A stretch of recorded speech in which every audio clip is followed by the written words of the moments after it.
All right, so I'm really excited about today's episode, but I'm going to tell you something. I hate the awkward pause when I record these episodes because me in silence for 10 seconds on the front of this is the most uncomfortable thing I've ever done in my life because I really just like talking. So, you guys, you're in for a doozy today. We are going to be talking about the power of storytelling. Story in general, storytelling. And really, it's probably one of the most underutilized topics that I see in the world of business, entrepreneurship, or life. Since we're humans, we emote and we relate with stories. Story creates credibility, story creates bridges. Stories allow us windows into like real, authentic feelings and exploration of what those things are. And so today, we have our dear friend Eliya, and she is going to be talking about story, the power of storytelling, and a lot of things. But before we get into the power of story in typical George fashion, I'm going to ask Eliya a question to kick off. I'm not even going to let her talk about herself. Here we go. So, Eliya, what is the biggest mistake that you have ever made in business, and what did you learn? Oh, I love that question. The biggest mistake that I ever made in business was hands down not taking control and putting my fate into somebody else's hands. Hands down, that was the biggest mistake. And I just learned that I can only be in control of what I do Mm. and not what somebody else does. And that in order to live the life that I want to live, I'm going to have to do it myself and my way. I love that. I love that. That's the first time I've gotten that answer. And actually, one of my buddies, Rome, posted the other day. He posted a picture and he said, "Nobody's coming to save you. You have to save yourself." And I actually think that's a lesson. I think I've probably learned that lesson. No. I've experienced that lesson hundreds of times. I've learned it once. But I Yep. experienced a lot and a lot and a lot. And I feel like I just broke through a big plateau with that one. What was it like? What was it that helped you learn that? Like, how did it affect you? Like, how do you notice it? How do you keep your kind of like spidey senses up to make sure that it doesn't happen again? Yeah. So I worked for other people for a long time. And I was always the kind of employee, like I put everything into the businesses that I built with other people. Mm-hmm. And actually, funnily enough, when I had both my children, I was supporting my family. I was the driven career kind of person. And both times that I had my kids, like the same week that I had my kids, the businesses that I was a part of collapsed. And the second time it happened to me, I remember specifically being on the couch with my husband, absolutely in tears, like, not only what are we going to do, but why is this happening again? And my Mm. husband looked at me and he was like, this is happening because you won't do it yourself. And that was the moment for me that I was like, ooh, like, okay, thanks for the tough love, honey, but like totally right, totally right. And so that's why, we make the choice to be entrepreneurs in it and we make the choice to kind of go through the struggles of it, but I will never put that back in somebody else's power again, where I spend my time putting so much of my heart into it, but then the outer circumstances are not in my control. And so, Yeah, I think that's all. I trust me. I've had plenty of those moments. My wife is an absolute angel. And sometimes it feels like the devil with how sharp it lands and how good it is, which means I know it's just pure wisdom and yep. divine love coming through me, right? Like being the messenger. And what I do want to say too, and I think this is important too. It doesn't mean that you should never work for anybody either. I think more of it's more so about like alignment and congruency than it is about like either being an entrepreneur or not an entrepreneur, right? Like it's about Yeah. 100% responsible, right? Because like I remember I've actually worked for people and I've loved it. Like I felt more taken care of than doing it myself, but you got to make sure that all the cards are on the table, right? Expectations are handled, communication is clear, right? Because you get expectation hangover and things like that. So that's a I feel like that's a life lesson, a business lesson, and a lesson that requires intentionality and practice every single day to kind of check in Oh yeah. to see where we Yeah. are, right? And so And yeah. and I think yeah, and I think it was really like along those lines. It wasn't even so much that I needed to be an entrepreneur, it was that I needed to trust myself. Well, totally. And I think that's the big takeaway. These are lessons that I've learned, right? Like we're in the craziness of the world right now. And whether you're listening to this in 2020 or 2024, it could be crazy again. I think there's always been craziness, but I think it's easy. I don't know about you, but I feel like there's times where it's easy to fall into the comfort of things working, right? Like, oh, it's going to handle itself, or that deal's going to close itself, or that customer's going to get the results themselves, or that client's going to pay on time by themselves, or they're going to sign the contract on time. And there's almost like this, we want it to be that way, but it kind of advocates our responsibility. And then we don't like the bed that we built and it's not that comfortable to sleep in. Oh yeah. Yeah. Oh, big time. Well, so Yeah, I totally. actually I actually think that's a good segue to what we're going to talk about today. But before we do that, everybody knows that I always make everybody drop the best of the best of the best on the episodes, and so at the end of the episode, I know what you're going to be sharing with people, but it's probably one of the most powerful tools and frameworks that anybody can have in their business or life. And so, can you tell everybody what you're going to be sharing with them at the end of the episode so they can listen, take notes, and put it into practice immediately? Yeah, absolutely. So, in the most simplest terms, I'm going to give you my three-part framework that I use to create stories. It takes away all the complication of storytelling and helps you to see the world in storytelling lenses and then being able to capture those stories that you see around you and actually put them into some kind of content for your business or into your marketing. And so, it's just a really, really simple, extremely powerful three-part framework. Sweet. I love it. I love it. So now, like, when we think about story, right? Like, when I think about story, like, it's really easy to hear the word story and be like, oh, yeah, it's like something you say, right?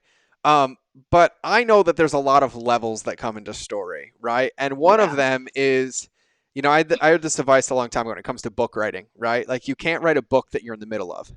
You can't tell a story that you're in the middle of. You have to be on the other side of it, right? And so, Oh, yeah. how did you discover, like, first, how did you discover the power of story? And then, second, how did you realize that when you learned that ability, that it could be beneficial and really kind of help catapult, right? Because I think there's parts of story where like people are listening to this, I listen to this, right? And like you've actually documented, wrote my story for me, which is going to be on your website, by the way. Actually, for everybody wondering where to find Eliya, I'll make this really easy. She has like the best domain ever. It's heyeliya.com, HEYELIYA.com. And she's actually going to have up there my story that she extracted using that framework for me. But I think there's two parts of it, right? I think there's a lot of people that listen to this, entrepreneurs, business owners, anything that have a story in them, right? But you have this like, how do I know if it's a story? How do I know it's worth sharing? Do I use it? Do I need it?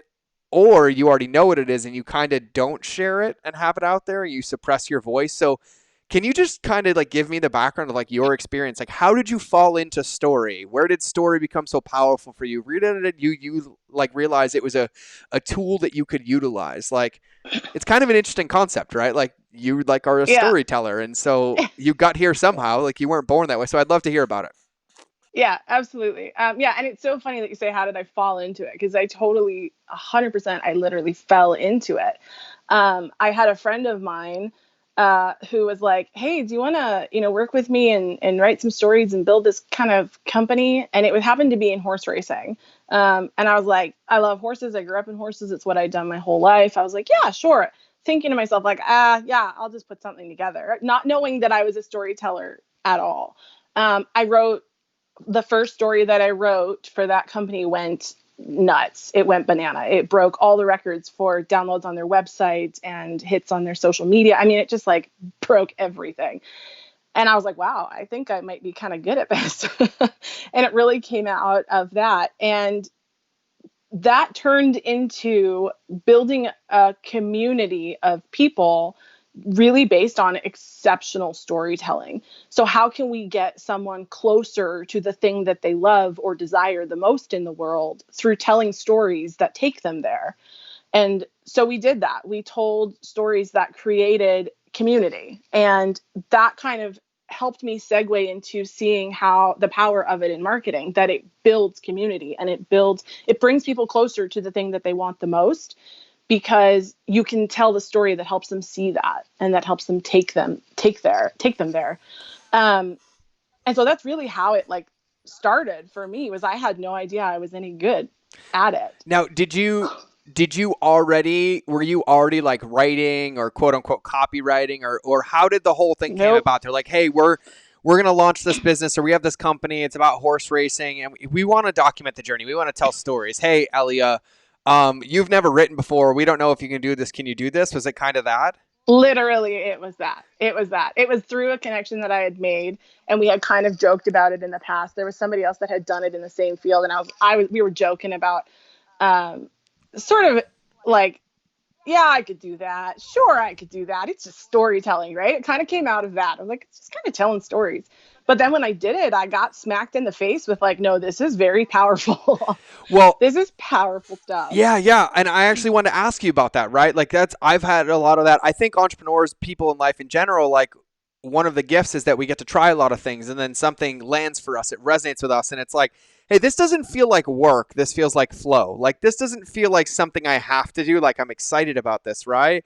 But I don't imagine that like you came into this and like you wrote your first story and you're like a Pulitzer Prize winner, right? Like you get into this where like it worked, right? And then you had to kind of start looking at it from a different lens. You had to go through Right. probably a process of like, wait, is this me? Is this what I'm doing? Is this like how I'm going to shift? Like, how did it feel for you? Because like I remember like the first time I wrote a book or I launched an app or I had a conversion, right?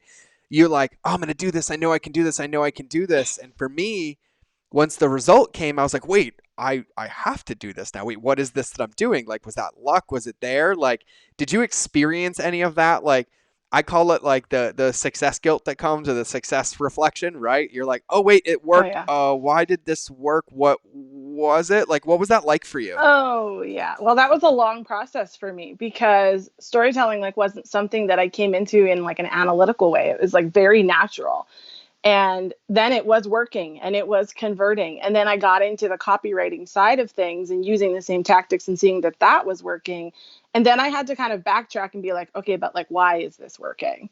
I had no idea. And the creating the framework was probably the most difficult thing for me to get to because storytelling is such an abstract concept and people love to complicate it like crazy.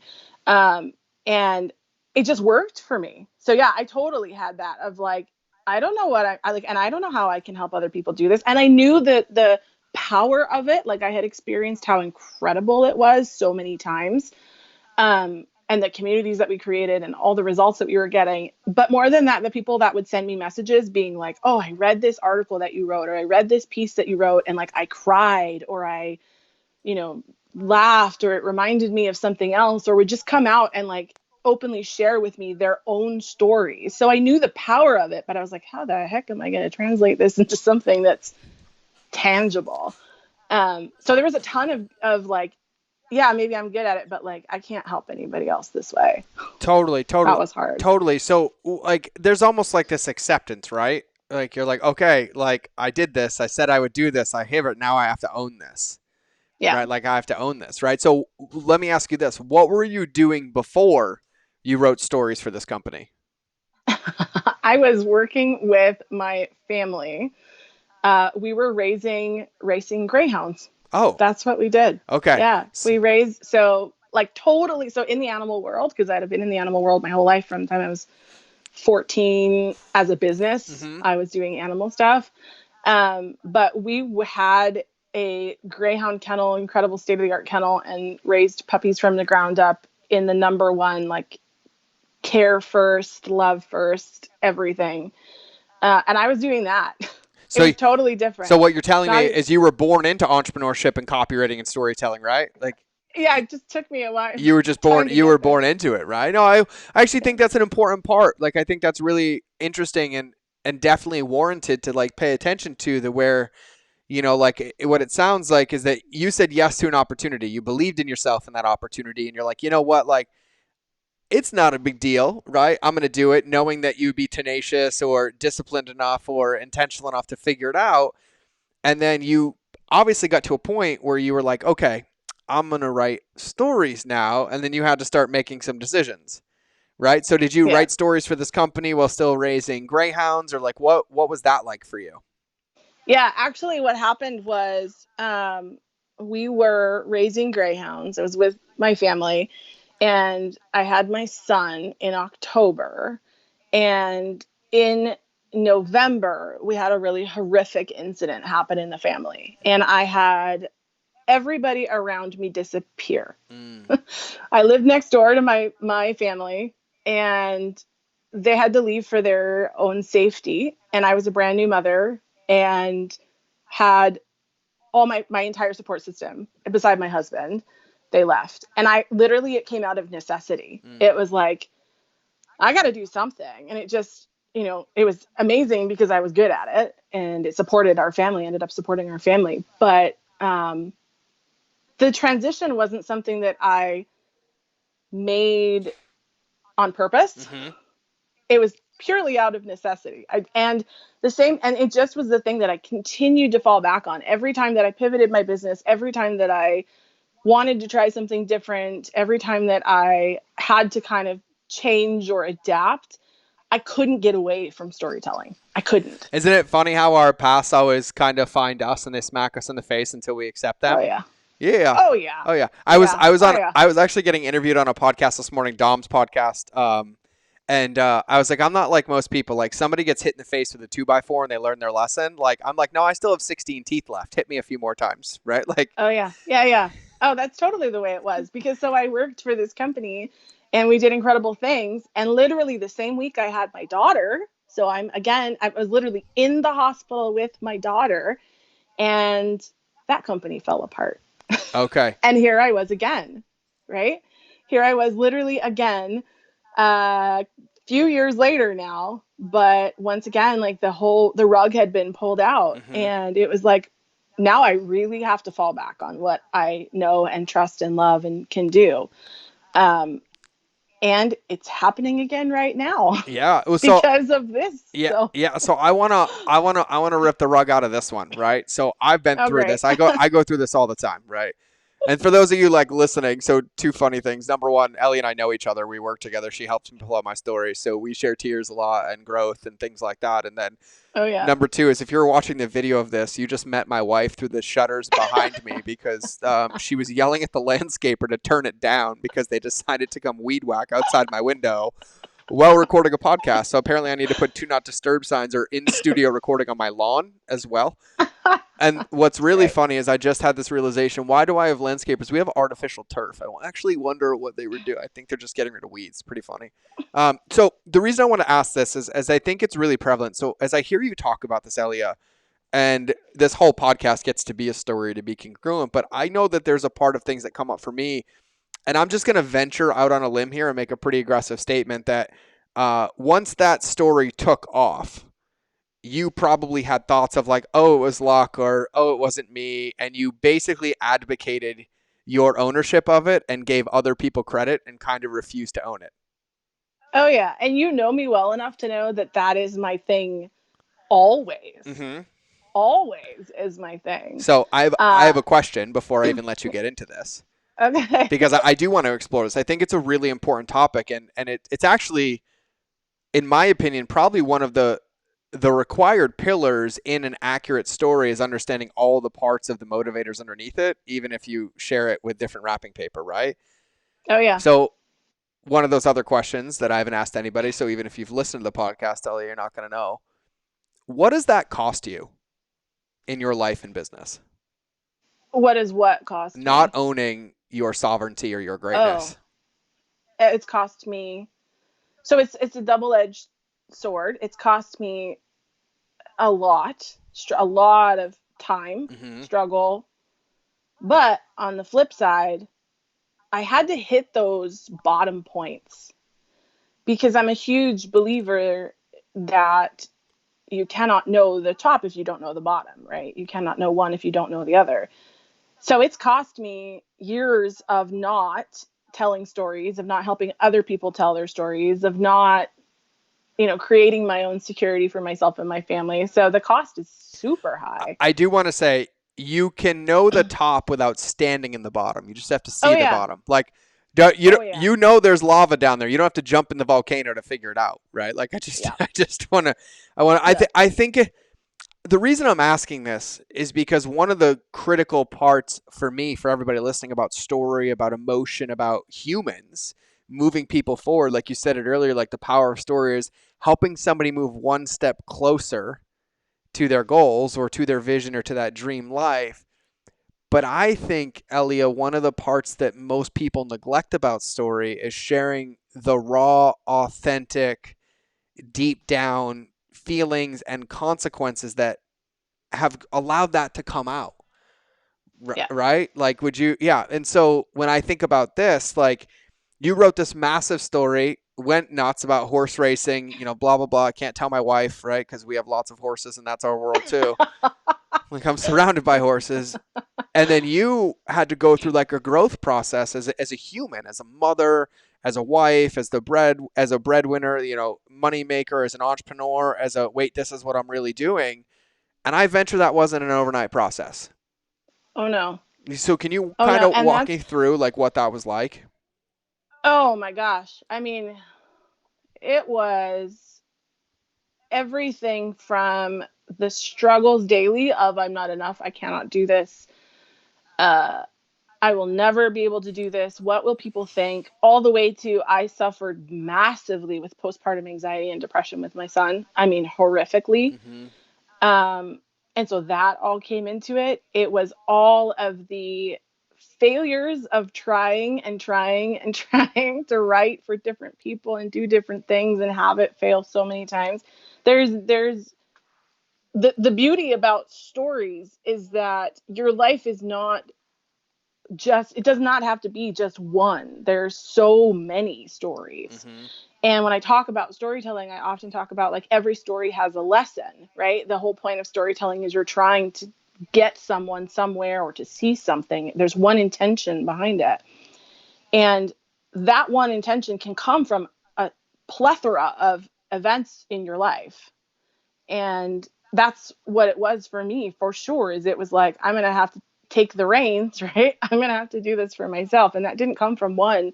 That came from, you know, crying on the bathroom floor in the throes of postpartum depression and anxiety, not knowing how I'm going to get myself up off the floor. Mm-hmm. It came from putting in hundreds of applications for things when people trying to lean on the storytelling that I knew I was good at, but other people didn't see it, and I didn't know how to present it in a powerful way. I mean, it just so much. All the ways that I lost, really, I think all the ways that I lost who I was in the process of all these things is So what it so came you down could to. become who you are today. Yes. So Yeah. looking back now, because I think this is important for everybody to understand. Like it's something we talk about openly in our mastermind. Obviously, you and I talk about this a lot. But you know, you're like, oh, the failures, the failures, the failures. As you look back now, do you still see them as failures or do you see them as lessons? Oh no, they're all lessons. And so All of and them. so now, like if you write a piece now and it doesn't work, how do you view that now?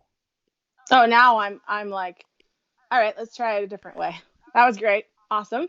Sounds good. Like let's navigate this and figure out what maybe didn't land for it Yeah, because or didn't I work. think story, right? Story isn't necessarily and I don't know much about story. I'm just trusting my gut and intuition here, guys. I don't study any of this stuff. I'm just leaning into whatever comes through my divine, you know, soul right now. But like for me, I guess I okay. I'll own that. I just put myself down. I am really good at telling stories. I'm really good at telling Yeah, you stories. are. I'm a good You storyteller. I are. am. I'm not You good at are. writing them. I'm good at talking about them. Right? You stick a quarter in me and watch out. Um, Actually, Eliya did that. She got 3 hours of it. And but I think with stories to be effective aren't necessarily always just predicated on how well you tell the story. It's also predicated on the receiver of the story, the timing of it, when they see it, where they are. Like, because you can have a story that could get anybody to their promised land, but if they're not at the start of that path, they can't get there. Yeah. Right? Like, is that, Oh yeah. yeah. Oh, that's 100%. And there's a number of ways that, you know, that's happened for me in my life and in my career. And I remember when I was writing consistently about horse racing, I would write something and I would tell my editor, this is total shit. It's junk. Sky, It's the worst thing I've ever written. skyrocket. Absolutely. Guaranteed. Yep. Through the roof. Every And time. so every time I would say that, he'd be like, awesome, great, thank you, perfect. And then I'd write something that I was actually confident in, like, yeah, I like this one and I love that. This is really great. Tanked Now, every time. And that's just the humility of being a storyteller. Like, that's just well, so part of this it. happens to me a lot. Well, it's happened to me and a lot of people I work with. And I have a theory. I have a hypothesis on this, right? And I think you just said it in your answer to that too, right? It's like when you are unattached to the Oh, outcome, yeah. it skyrockets. Yep. And the moment you're like, oh, this is my best work, like this is it, it's like kicked in the shins. Oh yeah. Yeah, is Yeah. that pretty consistent? Oh, for sure. Because you and I see this all the time, right? 100%. Like I know this is probably the most I've talked on a podcast interview, but we can go back and forth on this all day. I think that's one of the biggest problems we've seen in marketing is that the moment you think your marketing is like effective and you're like, "Oh, this is it, I nailed it," we've lost track of who it was for. Yeah. And And that's the kicker, because this, even when it comes to storytelling, and this is why I'm so passionate about the way that I teach it, is because the stories that you tell are not for you, they're for the person hearing them, and therefore you need to speak to the human experience. And the moment you think you've figured out what it means to be human, that's the moment you lose the game. I think that's really important to kind of reiterate again. We talk about this in marketing. We say you have to meet them where they are. We talk about this in storytelling. You have to write the story for where they are, not for where Yeah. you are. Yeah. Right? Because we talked about this at the beginning. I said, I think in order to write an effective story, you have to be on the other side of that. The dangerous Yeah. game is that if you speak from that side, it's like a different language for people reading it. Yep. Right? And so I Absolutely. think it's actually a good thing when you're writing copy, when you're doing a video, when you're creating content, when you're sharing anything that you don't know. You're like, oh, I don't know how this is going to go. And it probably should feel foreign to you because you're not there anymore. It should almost feel like you're regressing a little bit. You're like, wait, I don't want to be back here. But that's where people are, and that's the power of stories. That's where you meet them to then bring them into where you are right now. Yeah. That's exactly how we utilize storytelling in marketing 150% through the copywriting or the content that someone creates, is taking a look at where they are now and then being able to bridge the gap through to where they want to be in the future. And that is the story. I mean, that's 150% is the story. Yeah. And so we have to be able to get into that mindset of like the unknowingness of what it means to be human, and also the beginner's mind of going back, regressing back to being like, what was this like for me when I started? That's that's tricky. Well, and I think I'm actually hitting this a lot because like you're sharing, and I don't know if everybody's hearing this. Like foundationally, principally, what you're sharing is literally you're talking about how there is no finish line of this game. It's Yeah. iterative and iterative and iterative and iterative. And there's so many lessons in that for business, for life, for entrepreneurs, for self, right? Like, I think about it right now. Like, I'm like, a lot of people put on the quarantine 20, myself included, with like 30. And I'm like, oh, I'm like, I could go try to climb Mount Everest today. I'm going to die and it's not going to help me. But if I walk for 10 minutes, like, oh, I walk, and it's iterative. And I think one of the things that I've struggled with, Elia, and I know I'm not the only one, is sometimes I'm afraid to share a story because it doesn't encapsulate everything I want to share. I'm like, wait, it's missing, or there's more, or there's more, and there's more. And so I end up never sharing it or not Mm-hmm. posting it, right? Like, people say all the time, the best book is the one that's published, right? The best story, I'm Yeah. assuming, is the one that's shared. How do you Mm-hmm. how do you navigate that? Because I know I'm not the only one listening, right? Like, oh, I want to share my story, right? Like, I still want to do a podcast on my story. I'm probably going to read your post to do that podcast because I'm like, oh, what if I miss this? So I don't end up doing it. So how do you navigate that when it comes to story? Like if somebody's writing a story for themselves or for their company or for their customers or for an ad or even just to share on stage, like how do you navigate the fact that like, oh, I'm going to miss parts of it, or like how do you deal with that? That is probably the most complicated part of it for people, because you have to get down to the minutia of the one single thing that you want to talk about, knowing that storytelling is the tool for communication. It is not the single story that makes the difference, right? Mm, And so it's understanding that like you are a sum of your parts. You are a sum of all the stories that you have to tell, and it's deciding which one do I need to tell right now. And that starts with by identifying what is it that I need someone to understand in order to enroll in who I am or the business that I have or the product or the service or whatever. It's like that, it has to start there, because stories that are told just to flap your gums will never land and won't do anything. It has to start before you even begin to tell a story with the purpose and the intention of the story, and knowing that there are lots of stories that can be told, but that every story just needs to have the single point that you want to drive home, and then you move to the next story. And that one of those points that you want to make, right, can come from a number of stories. You can tell it from a number of stories. One point doesn't have to be lined up, or one lesson doesn't have to be lined up with one story, and that's the end of it. Mm-hmm. You may, right, like we always say, change the wrapping paper. Like Mm-hmm. you might tell a whole number of stories that all lead to the same point, which is where it becomes super powerful for the business, is because if your business has core values or core things that you stand for, your job literally is to get as many people as you can to see that and understand that by speaking and talking about it in as many ways as you can, so that it lands with this person in this way and that person in that way. And so it's getting into the minutia of each individual story and simplifying it, that every story needs to have one single point that is a thread that runs through the whole thing, and just being aware that it's the endless game. Well, It's the eternal and game. so would you say that one of the biggest mistakes that people make with storytelling is they have either no focus or too many areas of focus? Absolutely. I would say that the number one mistake that people make is that they do not begin a story with an intention. Mm. They just think, I'm going to tell a story. This thing happened to me and I'm just going to talk about it. But that serves no purpose. And that's where storytelling in business in particular gets really muddled.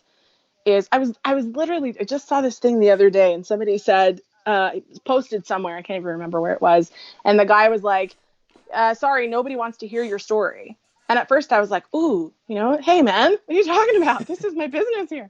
What are you doing? But then I kind of read what he had to say, and I listened to some of the comments, and he was right, which is that nobody wants to just hear you talk about like how your business got started, unless there is purpose and it ties back to something that they need or want. So unless it has a purpose, unless it has an intention, it nobody's it has no use except for you to get it out there. Yeah, I want to say like what we're talking about is like how to use this in business entrepreneurship, right? If Yes. you have never shared your If you're story and you're finding your voice, of course, that is for you. That is cathartic, Yeah. and which, by the way, you have to do before you can effectively use that story Yes. for it to be effective. And so, big mistake is writing a story without an intention, right? Yeah. So, Yes. understanding that where the goal is that we want to build a house. The story is the tool that we're going to use, and there's multiple tools to do it, right? But you can't pick up a tool and build a house without a plan, right? So Right. Exactly. it's kind of like that, right? And I think another thing, and I'm going to assume this is a mistake. I don't know, but you're here to back me up on this, right? So I think for me, another mistake and something I teach a lot is that the purpose of a story, the purpose of words, the purpose of any of it is not to get somebody to read it. It's to get them to feel it. Yes. And I feel like when there's no intention, right, or no path, then it's just words, right? And then the other mistake underneath that, above that, or is like you want somebody to feel it. I think the other thing is people try to overcomplicate storytelling. They use too many fluffy words. They drag it out. And it's like, really, and this is just me, I'm making this up, but I believe that the effective part of a story would be the minimum viable dose to get somebody to feel something. Because once they feel it, they're enrolled. And then once they're enrolled, anything after that point is just getting in the way of them taking action. Yes, absolutely. And the other mistake that goes along with that is people want other people to feel, because that's absolutely one of the crucial parts. It's one of the pieces in my framework, is the emotional piece. But the other part that happens is people are afraid to speak to those deeper emotions. And so they stay super surface level. And that is not effective. If you're talking super surface level in terms of, I was feeling this way, or even what happens even more so than that is the actions that I was taking, which are happening because of an emotion, which are happening because of a core experience. Sticking to those really surface level emotions is probably the other really big mistake that people make. They think that that's enough, just talking about the actions that are being driven by the emotions. But you have to get into some of that real raw stuff. Yeah. That's what connects. Yeah. And so actually, like, this is kind of like spelling itself out. So mistake number one that we found, because we're at 3 mistakes right now. Mistake number 1 is that the biggest mistake is writing story or telling story without an intention. Mistake number 2 is bloated, extraneous story that's lacking feeling, right? And it's kind of like surfacey and transactional. But then mistake number three is, I would almost call it like skimming over the feeling, like not giving it texture, right? That's the word that Yes. always comes up for me, right? So Yep. I think for me, like, if we go look at our habits right now and like what we consume online, and we talk about this a lot, but if you go look at like what was the last post that you actually clicked on and read, it probably wasn't because you're like, oh, I liked the word that I read. It's probably because you felt something, right? It reminded you of something, you smelled something, you remembered something, it hit a neural pathway in your brain, right? And so I think, and I'm summarizing what you said, giving it depth and texture versus transactions. So you can be like, oh, when I was angry, or you can be like, I woke up depressed. It was challenging to put my feet on the floor, and I felt like it took every ounce of energy in my body to the point where I would collapse just to put my socks on before I went to work today. Beautiful storytelling, Right, George. but like, but It is truly. I'm genuinely saying like it's yeah, beautiful storytelling because, and what's so funny about this is that literally as you and I are having this conversation, my storytelling framework is unfolding right now. Like it is. Like when I deliver this at the end, you'll be like, whoa, hold yeah, on a minute. yeah. But the reason that my storytelling framework is the way that it is because storytelling is human to us, but when we try to do it with intention, we fall apart Mm-hmm. and it gets super overcomplicated. But you're absolutely right because the details in the story are the key vessel for letting someone be dropped into the emotion. Mm-hmm. And it's only in doing that that you can evoke the same emotion in somebody Total. else. And we cover for all of you listening. If you haven't done my captain's assessment to go away for free, you're fucking dumb. Because this Yeah, you this are. this covers all of it. Like, Yeah. and actually, it's something we talk about all the time. Where most businesses fail because they transact with words, right? They Yes. transact with words. They don't invoke feelings. They don't invoke emotion. I'm getting fucking fired up right now. Love it. Whoo! They don't invoke the emotions that are kind of required, and really it frustrates me because the people that are consuming your stories want to be led. They want to be brought somewhere, but I think the fourth mistake, like the way that I would summarize it, is that the stories that I see put people in their heads and not in their bodies. Yes. Right. And so, like, Yes. I'll use, and like, trust me, I'm a pattern matcher, right? I've studied NLP. So you use a word, I use it back to you. I use words, I don't even know what they mean. Right. But I was like, I think it fits in the context. People are like, yeah, bro. Yeah. And I was like, I used placate earlier and I had to go look up the definition to make sure I was right. And I was like, I I don't love think I've it. ever looked it up. Right. But the truth is that, we've heard for years, and like, call it copywriting, call it storytelling, call it conversion optimization, whatever. Everyone's like, oh, you got to write it at an eighth grade level. And everybody thinks that's bad and wrong. But I think it's really Oh, important to I dive love into this. why it's important. Oh my gosh. If you have somebody's attention, if you have somebody's attention, like you pattern interrupted them with an image or a video and an ad and you get them to read, they stopped because they felt something. And the moment you speak above their head, where you use a word they don't know, or a complicated sentence, or a run on sentence, and they have to think, you've lost the entire game because they went from feeling back up to their head, right? Like, talk to me about this, No. Elia, because I'm Okay. about to You're soapbox gonna it get like crazy. no, you're going to get me fired up about this because I buck the system all the time. And you and I have conversations about this, and I have conversations with your team about this also, which is like, your marketing is speaking to a human being. Yes. You are speaking to a human being, and that human being operates on core human values.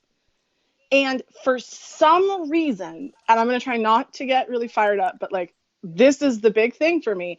For some reason, we think it's okay to dismiss that in the way we speak through our marketing. You are speaking to a human, and that human is motivated by emotion, and that human is going through a journey that we can all understand on a very basic human level. Why are we not talking about that in marketing? Marketing has become this like very surface level game of like, let's talk about pain points. Let's talk about the problems that someone is having. And I'm like, can we talk about the human for a minute? And to me, that's where the storytelling comes in. And I've done this in my copywriting so much. And you know this because we've worked together, is like, can we get down to some of the core human emotions that people are experiencing, that they are experiencing now, but also that the possibility of what they could be experiencing? And I get super fired up about it because For me, manipulating pain points is not an emotional trigger, it's manipulation. Mm-hmm. And so much of the marketing is so surface level, we've forgotten about the fact that we are talking to humans and we are all in a human Well, experience. and like even the fact that like we've forgotten about it, this is probably the biggest way that I double, triple, quadruple 100x companies in a matter of Yeah. seconds, because I Yes. take their marketing where they're like, oh, you probably feel like this and feel like this and feel like this. I'm like, why don't you just say, I feel like shit and I'm struggling with this, and all of a sudden 100 people come flooding in like, I've been waiting for you to invite me in. Oh, I've been Yep. waiting for you to create common ground, right? Like the thing is that when you sit here and like you nailed it, right? You're like, oh, like you're not doing it right, or you're doing email wrong, or you're doing social wrong. What you're doing is you're projecting and it's all surfacey, right? They already know that. That's why they're Yeah. consuming your content. Yes. What they're waiting for is to feel understood or seen by you being able to identify their feelings that they can't put a name to. So they go, for Yep. ping or aha. And then this is where you start getting the feedback like, how'd you know what I was thinking? It's like you were in my mind. Like, how did you know that? I'm like, well, because there's only really 2 core fears that you're born with and like 4 Yes. core emotions. And Yep. the job is to get them there. That's it, right? Absolutely. And so we waste our time talking about all these surface level things and honing in on like, how much more can I dig in a pain point? How much more can I throw more at you? How much more can I spend on ads or change the copy again and again and again? And it's like, just stop. Like, what is that human experiencing right Well, and now? that And you nailed it when you were like, you only have so many core emotions you feel as a human. Yeah, like and like here's the thing, like this is what we talk about, transacting versus transformation, right? And you guys 100%. have heard me say this before. I'm like, if you try to convince somebody to buy, you lose them forever. You have to enroll them. And what Eliya just said, when you're like, here's my value stack, and here's my boom, and you're doing this, all it's really doing is pushing the person away because it's Further away. making them feel bad and wrong, which is the fucking Yes. opposite of what you want to do. And the moment you stop all that bullshit and you go to like, hey, you might be feeling overwhelmed because you're doing this wrong and doing this wrong and doing this wrong, and you don't have to because it's here, and you put like a deeper texture feeling to it, or it's like, hey, I know you're used to being like, your email's wrong, you're burning yourself up, but none of us give a shit about that. Really what it is you're frustrated because you're giving your heart and the results aren't coming. And Yes. now it's adding evidence to the fact that if Absolutely. you're like me as an entrepreneur, now you don't feel like you're good enough. You want to add more time and energy to your plate, and now you get burnt out with adrenal fatigue and your business fails. Yep. Right? Like, 100%. those are the Yeah. things. Like, I think, like, the takeaway of this is, like, if I can give anybody anything, it's always to think about, like, how is this going to make somebody feel versus think? Yes. Right? Like, it 100%. just even changing the lens in which we look at it to, like, oh, I'm about to write this caption. Awesome. Is somebody going to have to think about this, or is this going to invoke an emotion? Does this make them feel like, is this going to get the spidey senses going, the tingling? And it fits into 5 buckets. Eliya knows this all day: humor, controversy, education, credibility, and social status. Right? Those are the reasons people consume and share. And so, yeah, that's like a masterclass in the mistakes. Do not make those mistakes in your storytelling. Yeah. Do not. Yeah. It's a bad Yeah. day. And all of, I mean, it's like all across the board in copy and content in all of these things. And I teach all the time. And again, like, I go against the grain when I say this, and people think that I'm nuts, but it works. Is that I don't write to pain points, I write to possibilities. Totally. So I write to what's possible. And that is what we all need as humans, is the possibility that the emotion and the way you experience life can be something that it's Well, not. let me just tell everybody why it's effective. If somebody's consuming your content, they already fucking know the pain point. Let's not Yes. remind them. Like this whole thing, like this marketing bullshit I've seen for years, like, let's agitate the pain point. I'm like, yeah, nothing like kicking a dog when it's down, right? Like, how about like, hey, I get it. Like, let's not. But like, this is where you can go. And like, you might be feeling this way. But now that you're aware of it, you move this forward, right? So I actually Yeah. have a question, a different, like, kind of, right? So we talked about, actually, we hit like 4 big mistakes that people make. What do you think is one of like the most commonly neglected parts about telling stories that's really just like a 2-second fix that everybody could do right now? Like if they thought about it this way, or if they included this in every post, or if they said this in every story, that it would like literally drastically change the trajectory of their business or their storytelling or their customers' lives. I think we hit on it is go for some deeper emotions. Stop going surface level, go for some deeper emotions. And this is what I tell people, so we kind of got to this a little bit before, but it's like, how do you begin to tell a story? There's so much fear around people talking about their own personal stories. And I say this all the time, like, you have lived a life to have the stories that you have. Mm-hmm. And you are doing that life a disservice if you're not talking about them. Mm-hmm. It's the same thing with this simple fix. It's like you are doing a disservice to the people that you are speaking to if you are not speaking to those deeper emotional things that we all feel. And so that's the thing that I think everybody, if we just went to some of these deeper emotional states of like not surface level, but what's actually going on underneath the surface that's driving us to do some of the things that we do and including those emotions into the stories, I think we would have a totally different landscape of marketing. Well, I'm glad Overall. everybody is in, because then people like us get to come in, right? And we get to love people and heart people, and we all end up here, and everybody listen to this. Like, you're at a massive advantage right now. But like, I think, Eliya, like, I think it's important. Like, and we're not talking about difficulty here, right? Like, it's the difference between being like giving a feeling a label and giving it texture, right? Like, that's Yes. the way that I see it, right? Like, you can go right all day. You're like, oh yeah, you're angry, right? Oh, yeah, of course I'm angry, right? Or it's like, oh, I woke up like just the weight of the world, and I didn't know if it was sadness or anger, and it took everything to put a foot in front of myself. And it's like all of a sudden, it goes from a word to a holy shit, that's Feeling. how I Yeah. feel.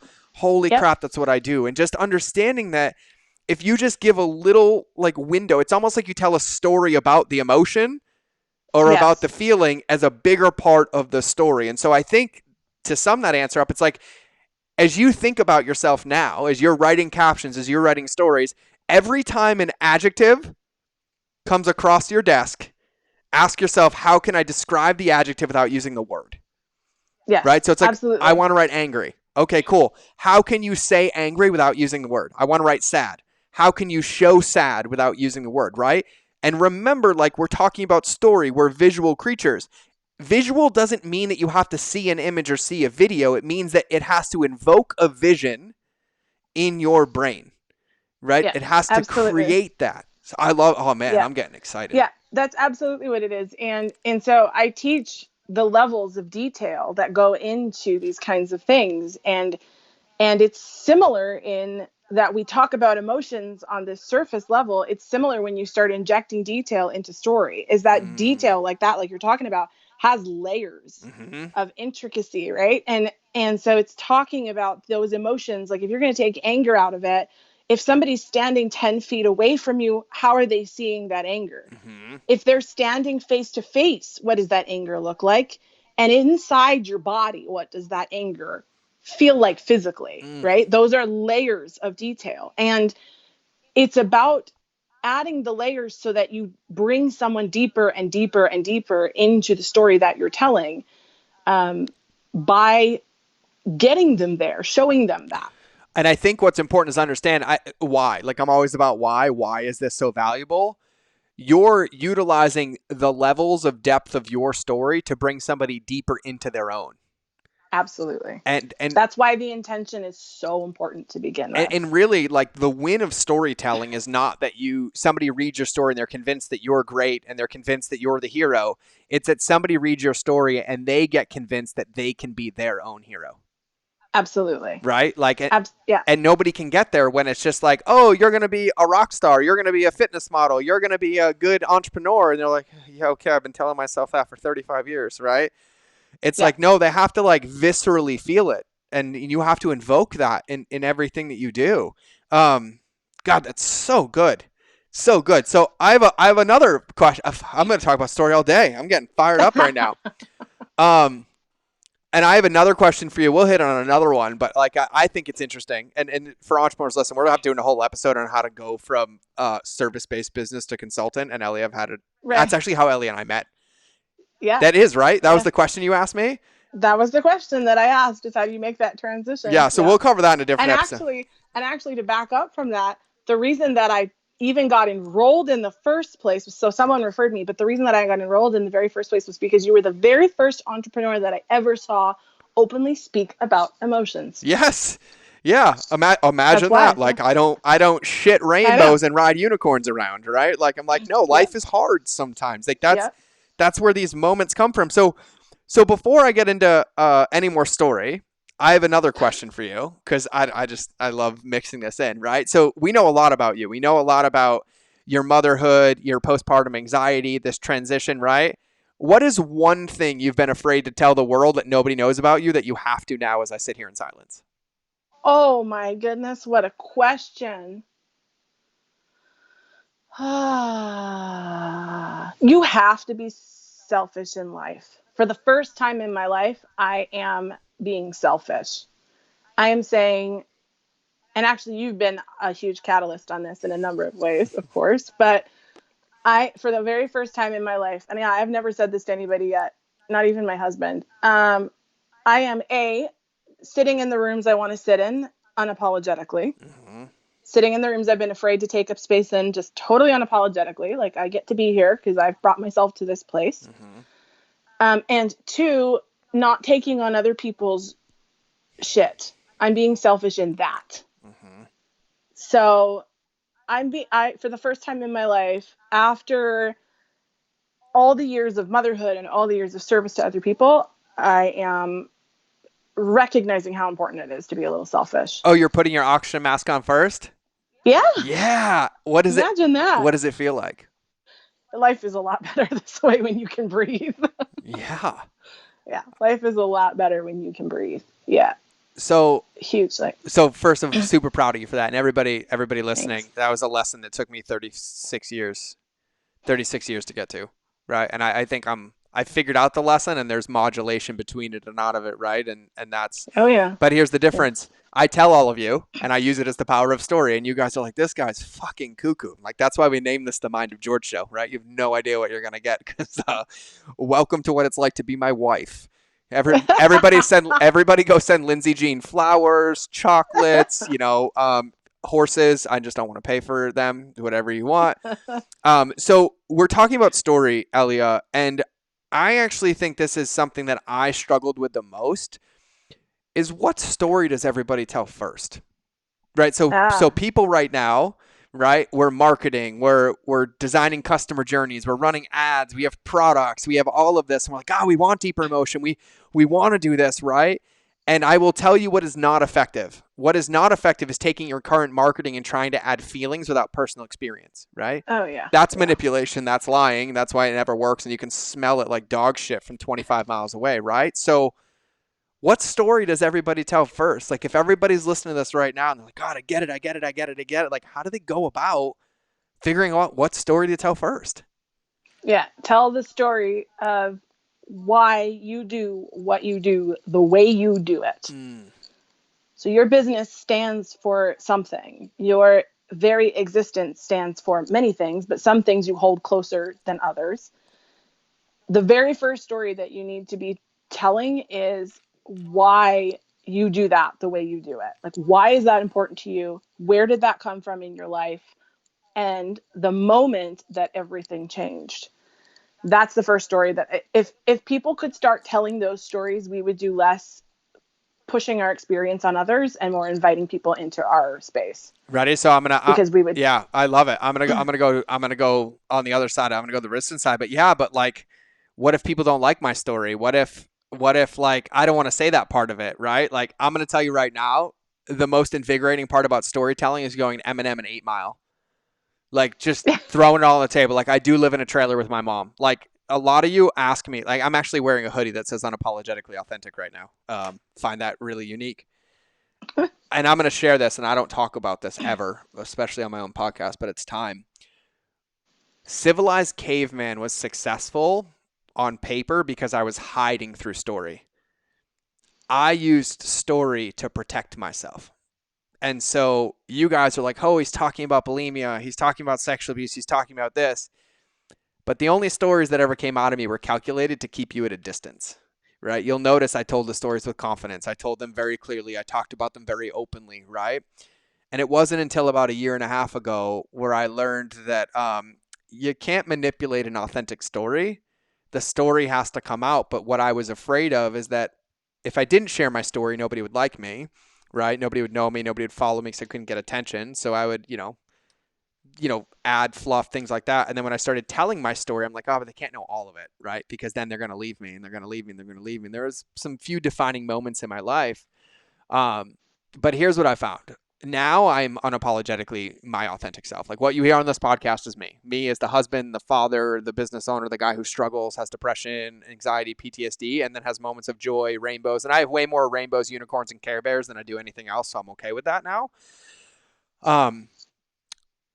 But it really requires a level of self-integrity and self-honesty before you can even get to the intention of story. Yeah. Because what I will tell you is the biggest mistake that I ever made is I told stories that weren't ready to be told. And they had a bigger detriment than they did a positive effect, because that was a deep, deep, deep hole. And so, as we talk about this, we think about this, we talk about story, our stories belong in the world. But I would say that if you're in the middle of a hero's journey, complete it, right? You got to remember that the last part of the hero's journey is you shared the story to help the village, not before you slay the dragon or during the slaying the dragon, right? So make sure you're on the other side of the story. And I actually think it's healthy to have the fear of like, what are people going to think about me? Because that's how I know you're telling the truth. That's how I know you're putting it out there. And that's what it is. And so for me, a good tool, and I think you use this a lot too, it's like, I call it the jugular objection, right? Like you just got to go straight for the jugular objection. Like our supplement company, right? Like our creatine pills are literally too big for horses to take. So my first email says, these are giant. If you want a refund, we'll give you your money back. We don't get any refunds because we call it out for what it is. And so for me, would you say that one of the paths to effective storytelling is running to the most fearful part of the story first, or including those fearful parts of the story and giving it a voice and giving it light? Yeah. I mean, I don't think that stories without those are doing the story justice. Like you have to go to those. That's right. Like I said before, like you got to be able to see those things. Yeah. You got to go right for the jugular. And it is this incredible balance of recognizing when a chapter has closed and knowing that now is the time that you can speak to that. And then the other beautiful thing for me is recognizing now, as I'm in the middle of it, of having the lens of I am currently writing a story. Yeah. A story is being written around me. Yeah, and I actually think that's a really good point to hit, right? Because what we talk about here is there's really two sides of marketing. The way that I see it, there's two sides of business, two sides of support that you can give people, and you just hit the second one when we've been talking about the first one. The first one is telling the story from the other side over the bridge and then building the bridge to help people get there. And then the other side of storytelling is documenting the process of building the bridge and inviting people along with you. Yes. Yeah, and the documentation, again, requires humility. Totally.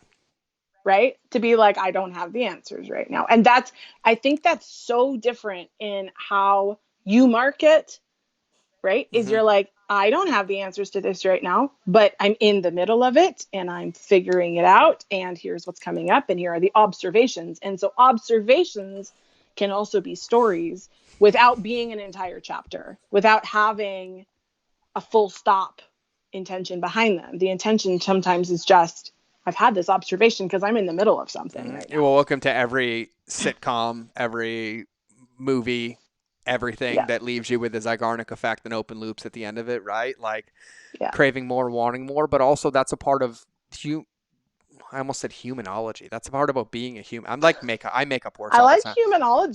I need a Georgianary, right? Like just Georgisms and words. And I'm not like egotistical about it. I just make up words all the time and I own them with such confidence that people are like, oh, that's a word. I'm like, I have no idea. That just came out. I have no idea.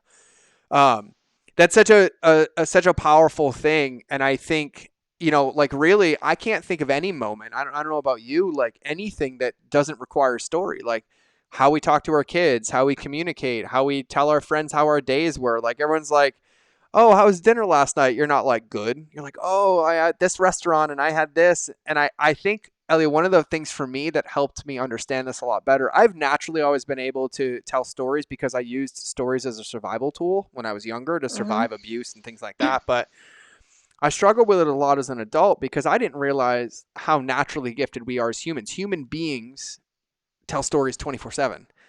Mhm. But yet I've watched entrepreneurs come into this game and they're like, I can't write copy. I can't write an ad. I can't be on video. I can't write a blog post. I can't tell a story. That won't work. I can't write a sales page. And I was like, well, you do it every single day. You tell your kids stories to put them to bed. You tell them stories to get them out the door to school on time half the time, right? Like you Yep. relate, you emote. So like, how do you collapse that bridge, right? So like somebody's listening to this, they're like, oh my God, like this is great. This is great, but I can't write a story. I can't write a story. I'm like, how do you just start to put that into motion? And I think we might as well transition right into like giving everybody that gift of yours. And so Yeah, sure. why don't you kickstart into that and share with everybody the framework, how to put it into practice? Because if you're listening to this right now, pause this and get a pen and a piece of paper or listen through it and then come back and listen to it because this is going to blow your mind. And I want you to use this. And I'm going to be harsh right now. If you listen to this and don't use this, just don't listen to another episode.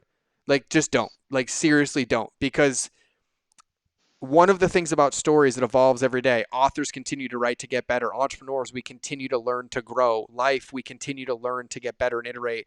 This is a tool that will live in your toolbox forever.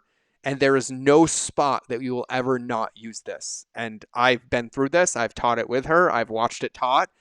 This is a gift that people pay lots of money for. So that's my ultimatum. And I can't tell this works on the honor system, but if I find out, I'll kick you in the shin. So go ahead. I love it when you say it. I've been on the receiving end of I'm going to kick you in the shins. It works. I love it. I love it. Yeah. So the thing is, like you hit on it so succinctly. There is that storytelling is our form of human communication. It is how we communicate with others. Unfortunately, what's happened is when it comes to intentionally telling stories, we've managed to just complicate the shit out of it. Like, I don't know. We've just gone way the other direction of like, you can't tell a good story. You don't know how to tell a good story. You can't do this unless you have these exact pieces, which is exactly why I use my framework with just 3 simple pieces in it. So there's three pieces that exist within a story, and each of those have 3 levels to them. And so the 3 pieces are a moment of transformation, a character who goes through a moment of transformation, emotion, and detail. All good stories have those 3 components in them. And that's really all you need to create a great story. So the moment of transformation means that there is a single lesson or there's a transformation that a character goes through. And at the other side of that transformation, there is a lesson to be learned out of it or a piece of knowledge to be gained out of it. And so when you begin to tell stories, you start with that in mind of like, what is the actual point, a single point that I want to make out of this story. And from there, you're looking at, okay, what was the single moment in my life that happened for me, that things shifted and I learned that.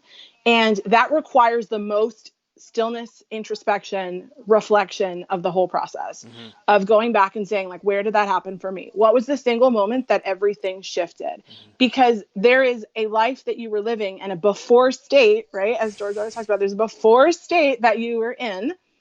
And then there is a single transformation that occurred, and then there is an after state that you're in, right? So it all mirrors that in the same thing in marketing.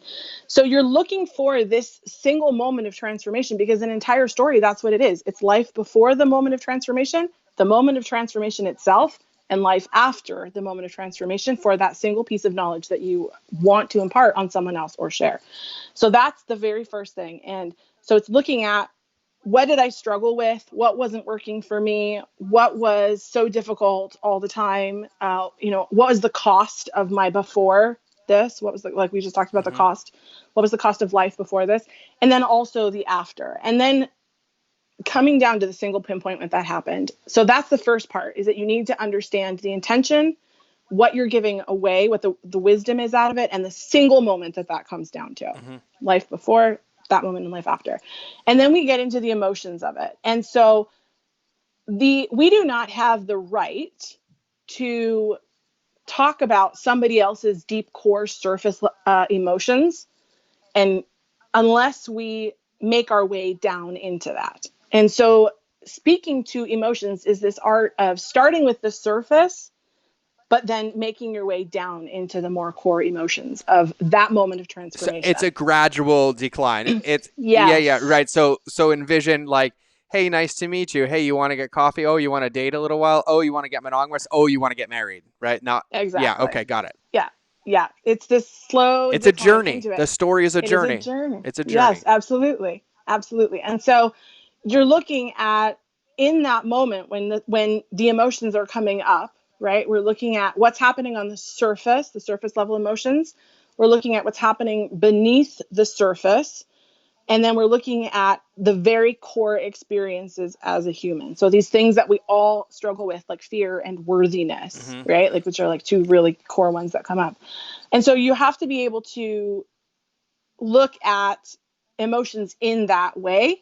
And the key to being able to put those emotions into the story comes in the third part of the framework, which is the detail. And detail is what helps somebody else really get dropped into the story that you are telling.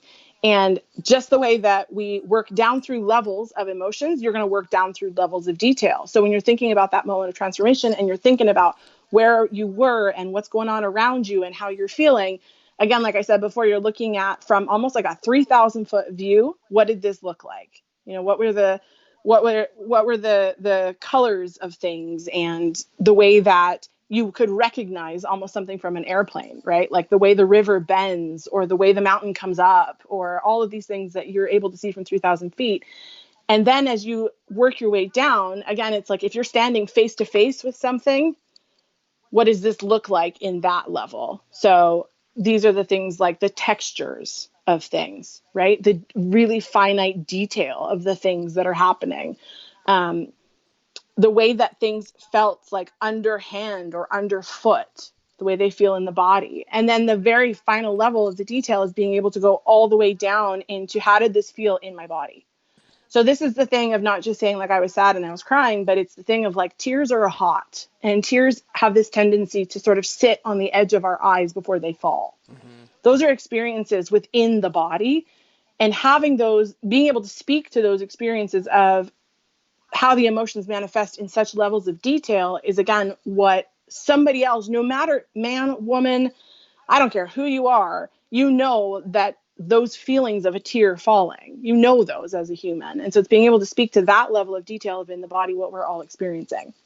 And so it's looking at all of the senses that you can use in order to describe that transformation. And so all stories just come down to being able to identify what's the moment of transformation, pack that full of the emotion, but not just speaking about the emotion, but speaking about it in the levels of detail so that someone can drop themselves into the story that you're telling. And now they can feel uh, what's happening in their own body. Mm-hmm. And that's storytelling in a nutshell. So I'm gonna make this easy for you because you can listen to this a lot. So Elia, as on our website, that story about me and Yeah. my life in that exact framework on her website at heyelia.com. HEYELIYA.com. Mm. And in our Facebook group, which all of you should be in, our Relationships Beat Algorithms group, on the top right, there's a little tag section. And this episode, when it drops, there'll be a tag there called Storytelling. And there will be a post by Elia that gives you a link to this document. That you have the framework and you have the story. Hint, hint. Look at the framework. Look at the story she wrote about me.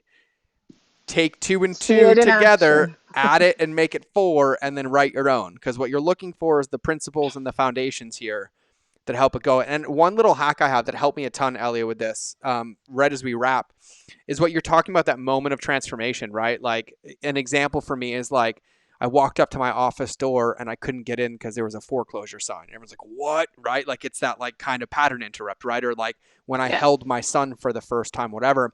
I always struggled to wrap story around that. And then I just realized that every book I have in my life, every single chapter starts with that.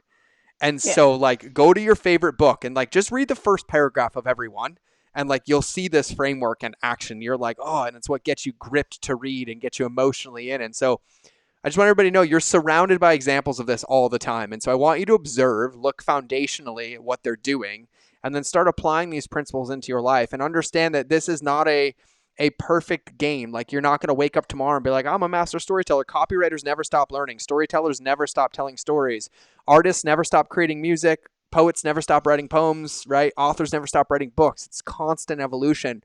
Getting into the practice of it with the right tools and the right mindset, I think, is going to be the biggest secret for everybody. So, Yeah. Elia, Best place for everybody to find you, heyeliya.com, Yeah. HEYELIYA.com. Thank you for being here. Thank you for sharing all of this. Any closing words, parting words for everybody? Thank you for having me, George. And I just want to say that the act of storytelling is courageous in and of itself. Mm-hmm.